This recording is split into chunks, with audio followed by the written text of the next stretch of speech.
আসসালামু আলাইকুম ভিউয়ার্স, সবাই কেমন আছেন? আশা করি সবাই ভালো আছেন, আমিও ভালো আছি।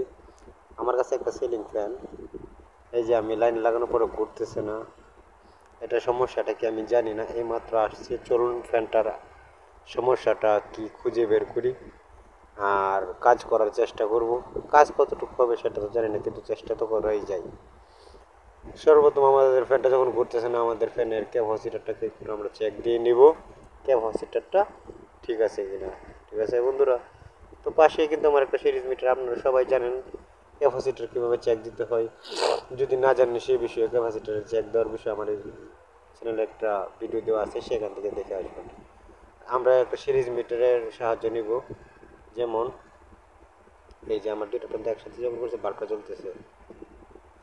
আমার সিরিজ মিটারটা হালকা পরিমাণ জ্বলতেছে, তার মানে আমার ক্যাপাসিটারটা ঠিক আছে। এখন আমরা দুইটা ক্যাপাসিটার টার্মিনাল একসাথে করে দেখবো এটা স্পার্ক করে কিনা।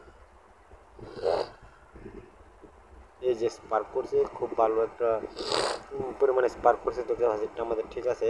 তো এখন আমাদের সমস্যাটা হচ্ছে গিয়ে সেটা ফ্যানের মধ্যে। তো ফ্যানের মধ্যে যেহেতু সমস্যাটা, তো সর্বপ্রথম আমরা নাটগুলো না খুলে উপরে যে চারটা লেড থাকে, দুইটা লাল দুইটা কালো, তো সর্বপ্রথম আমরা লেডগুলোকে আলাদা আলাদা করে ভাগ করে নেব। তারপর হচ্ছে লাল টার্মিনালে সম্ভবত আমাদের রানিং সাইড থাকে, কালো টার্মিনালে আমাদের স্টার্নিং সাইড থাকে। তো আমরা দুটো টার্মিনালে লাইন পাবো আর কি।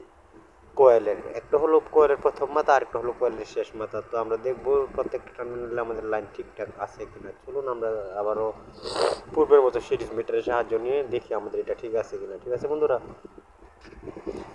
এই যে আমাদের সিরিজ মিটারটা আমরা লাল প্রান্তে লাগাচ্ছি। আমি আপনাদেরকে সিরিজ মিটারটা একটু ফলো করাচ্ছি, কাছে এনে নিতেছি কারণ সিরিজ মিটারটা দেখা যাচ্ছে না। এই যে আমার কিন্তু লাল প্রান্তটাতে সিরিজ মিটার জ্বলে নাই। এখন আমরা কালো টার্মিনালটা দেখব। হ্যাঁ, আমাদের কালো টার্মিনালটা জ্বলছে, কালো টার্মিনালটা ঠিক আছে। তার মানে আমার এটা রানিং সাইড শর্ট আছে। তো ফ্যানটা এখন আমরা খুলে নিব, খুলে নিয়ে এটার ভিতরে সমস্যাটা কি সেটা আইডেন্টিফাই করব। তো রানিং সাইড স্টার্নিং সাইড ফ্যানের কীভাবে বুঝবেন? সম্ভবত সাধারণত একটা ফ্যানের প্রথম সাইডের যে লেয়ারটা থাকে সেটা কিন্তু তারের পরিমাণ একটু বেশি থাকে, সেই কারণে সেটাকে আমরা রানিং সাইড বলে থাকি। আর দ্বিতীয় ভিতর যে সাইডটা থাকে সেটাতে কিছুটা তারের পরিমাণ কম থাকে, সেটা হলো স্টার্নিং সাইড।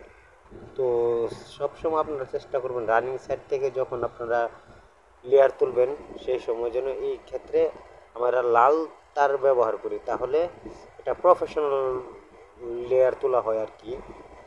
তো জানি না এটা কীভাবে কাজ করা হয়েছে। আমরা সাধারণত প্রথম অবস্থায় সাইডে যেটা থাকে সেটা হলো রানিং সাইড, রানিং সাইড থেকে আমরা লাল টার্মিনালে তুলে থাকি।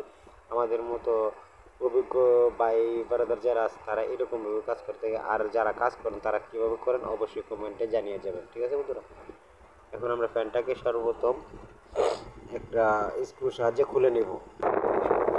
এখানে যদি আমরা হ্যামার দিয়ে টোকা দিই তাহলে কিন্তু আমার ফ্যানটা খুলে যাবে। দেখে আমার ফ্যানটা খুলে গেছে সুন্দর করে। তো ফ্যানটার অবস্থা দেখেন ভিতরে কী পরিমাণ সমস্যা হওয়াটা হয়েছে। এটা মনে হয় কোনো এক সময় পানি গেছিলো। আমি আপনাদের একটু ভালো করে দেখাচ্ছি ফ্যান। এই যে আমি যেটা প্রথম বলছিলাম, আমাদের ফ্যানের প্রথম সাইড যেটা পেছনে থাকে সেটাই হচ্ছে আমাদের রানিং সাইড।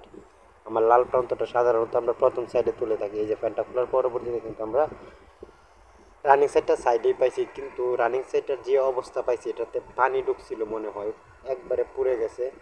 তো এতগুলো লেয়ার তো আর শর্ট করে মানে শর্ট বা করে সম্ভব না। তো এটা সাধারণত কাস্টমারের সাথে কথা বলে তার পরবর্তীতে আমাদের ফ্যানটাকে আইডেন্টিফাই করতে হবে কীভাবে কাজটা করা যায় আর কি। আজকের মতো এই পর্যন্ত।